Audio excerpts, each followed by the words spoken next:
रेशे के बारे में पढ़ रहे थे और जानकारी कर रहे थे। ठीक है, आज की वीडियो में हम लोग उसके आगे पढ़ने का प्रयास करेंगे और समझेंगे। ठीक है, तो आप लोग को बताए थे कि रेशे जो होते हैं या उसको क्या बोलते हैं, तो तंतु बोलते हैं। तो कितने प्रकार के होते हैं, तो दो प्रकार के होते हैं। एक जो होते हैं कौन से, प्राकृतिक तंतु या प्राकृतिक रेशा, और दूसरा जो होते हैं कृत्रिम तंतु या कृत्रिम रेशा। ठीक है, ये सब के बारे में हम लोग विस्तार पूर्वक पढ़ चुके हैं और समझ चुके हैं। ठीक है, आज की वीडियो में कुछ विशेष पॉइंट हम लोग जानेंगे, उसी बात से क्वेश्चन आंसर करेंगे और समझेंगे। ठीक है, तो देखिए जैसे पर्वतारोही जो होते हैं, पहाड़ों पर जो चढ़ते हैं, किसके सहारे चढ़ते हैं।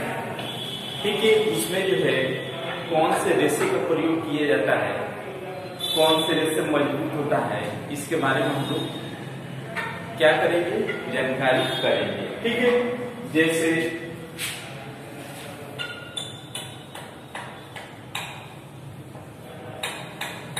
नायलॉन के नाम सुने हैं आप लोग। जैसे नायलॉन के इससे रस्सी जो बनाया जाता है वो क्या होता है, वो काफी मतलब मजबूत होता है।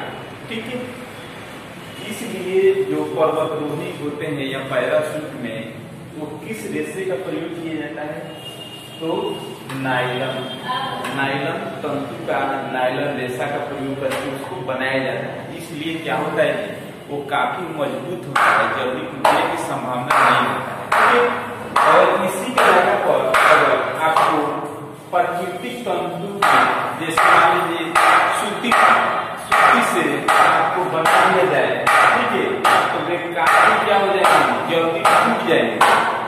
ठीक है, लेकिन नायलॉन जो होता है यह क्या होता है, इतना मजबूत होता है कि जल्दी नहीं टूटता है। पैराशूट या पर्वतारोही पहाड़ों पर जैसे चढ़ते हैं, उसके सहारे के लिए क्या चीज का प्रयोग करते हैं, नायलॉन के रस्सी का प्रयोग करते हैं। ठीक है, और इसमें हम लोग को जानना है कि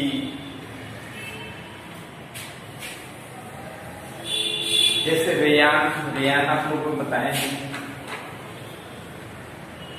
रेयान किसके अंतर्गत आता है, तो ये जो है कृत्रिम रेशे के अंतर्गत आता है। ठीक है, इसका जो है प्रथम कारखाना भारत में कहाँ पर लगाया गया था, तो भारत में सबसे प्रथम जो है रेयान का कारखाना कहाँ पर लगाया गया था, तो केरल में। कब लगाया गया था, तो 1946 सन 1946 में प्रथम कारखाना केरल में लगाया गया। वहीं इसका क्या करना है, यही रासायनिक प्रक्रियाओं द्वारा इसको बनाया गया। ठीक है, इसके बाद से चारों तरफ सप्लाई किया गया। प्रथम पूछा जाए तो यहाँ पे हुआ था केरल 1946। इस पॉइंट को आपको याद रखिएगा। ठीक है, इसके बाद हम लोग क्या करेंगे, इसमें क्वेश्चन आंसर करेंगे और समझेंगे। देखिए इतना आसानी तरीका से आप लोग को पहले ही समझा चुके हैं कि इस क्वेश्चन का आंसर जो है अपना खुद से भी आप लोग कर सकते हैं। ठीक है, जैसे फर्स्ट क्वेश्चन में लिखे हैं, देखिए रिक्त स्थानों की पूर्ति करना है यानी भरने वाला है। देखिए फर्स्ट क्वेश्चन लिखे हैं, संश्लेषित रेशे अथवा रेशे भी कहा जाता है। ठीक है, तो संश्लेषित रेशे को कौन कौन से रेशे कहा जाता है, ये आपको कल के वीडियो में भी बिल्कुल विस्तार पूर्वक बताए थे। तो संश्लेषित रेशे को क्या बोलते हैं जी, कृत्रिम।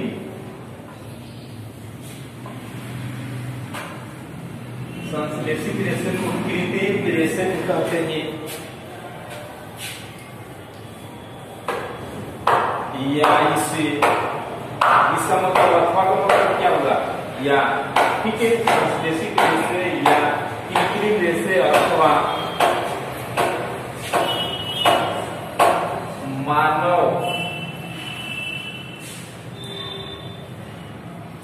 निर्मित रेशा भी कहा जाता है। इसका जो 3 नाम है, एक ही का 3 नाम, इसको अपनी याद रखें।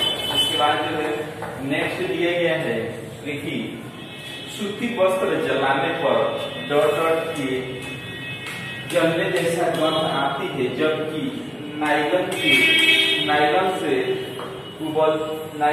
उबलती हुई डॉट डॉट के समान गंध निकलती है। ठीक है, तो जो सूती वस्त्र जो होता है इसको जलाने पर यह किसके जैसा गंध देता है जी? तो जैसे आप कागज को जलाते हैं, कागज का जिस प्रकार का गंध देता है उसी प्रकार का ये भी क्या होता है, गंध देता है। तो हम लोग क्या लिखेंगे जी? कागज। ठीक है, इसका आंसर क्या होगा जिसमें कागज के जैसा सूती वस्त्र को जलाते हैं तो कागज के जैसा ही क्या देता है जी? तो गंध देता है। ठीक है, उसके बाद हम लोग आगे जानेंगे कि उसके बाद हम लोग देखिए नायलॉन से उबलती हुई डॉट डॉट के समान गंध निकलता है। अब किसके जैसा गंध निकलता है जी? तो ये फली के जैसा गंध निकलता है। जैसे आप लोग प्लास्टिक को जलाते हैं तो किस प्रकार का गंध देता है, उसी प्रकार ये फली के जैसा ये नायलॉन से उबलती हुई ये फली के समान जो है क्या होता है, ये गंध देता है। ठीक है, उसके बाद जो है देखिए रोमन का तीसरा नंबर क्वेश्चन दिया गया है, सूती और नायलॉन के वस्त्र को फाड़ने पर वस्त्र आसानी से फटते हैं। जैसे मतलब कहने का मतलब ये है कि सूती वस्त्र और नायलॉन के वस्त्र जो होते हैं इसमें इस दोनों को फाड़ने पर कौन से आसानी से फट जाता है, इसी के बारे में पूछता है। ठीक है, नायलॉन जो होते हैं अभी बताए कि जो काफी मजबूत होते हैं। ठीक है, इसको जो है रस्से में प्रयोग किया जाता है रस्से बनाने के लिए, लेकिन सूती वस्त्र जो होंगे जी क्या फाड़ने पर वो जल्दी ही फट जाते हैं। ठीक है, तो इसमें क्या होगा ये आंसर? तो इसमें सूती वस्त्र आसानी से फटते हैं। ठीक है, उसके बाद जो है चौथा नंबर देखिए दिया गया है सेल्यूलोज के रासायनिक क्रियाओं द्वारा प्राप्त किए जाते हैं। ठीक है, तो जब भी रासायनिक प्रक्रियाओं द्वारा आए ना, ठीक है, तो इसमें क्या हो जाएगा, रासायनिक प्रक्रियाओं द्वारा जब भी आपसे पूछे तो क्या इसमें जो है भरिएगा तो संश्लेषित रेशे। ठीक है, और यहीं पे प्राकृतिक क्रियाओं द्वारा पूछा जाए तो क्या उसमें आंसर होगा? प्राकृतिक द्वारा पूछा जाए तो प्राकृतिक द्वारा क्या आते हैं, सूती वस्त्र रेशम वो सब जो है किसके अंतर्गत, तो प्राकृतिक के अंतर्गत आते हैं। इसमें क्या हो जाएगा जी आंसर? संश्लेषित।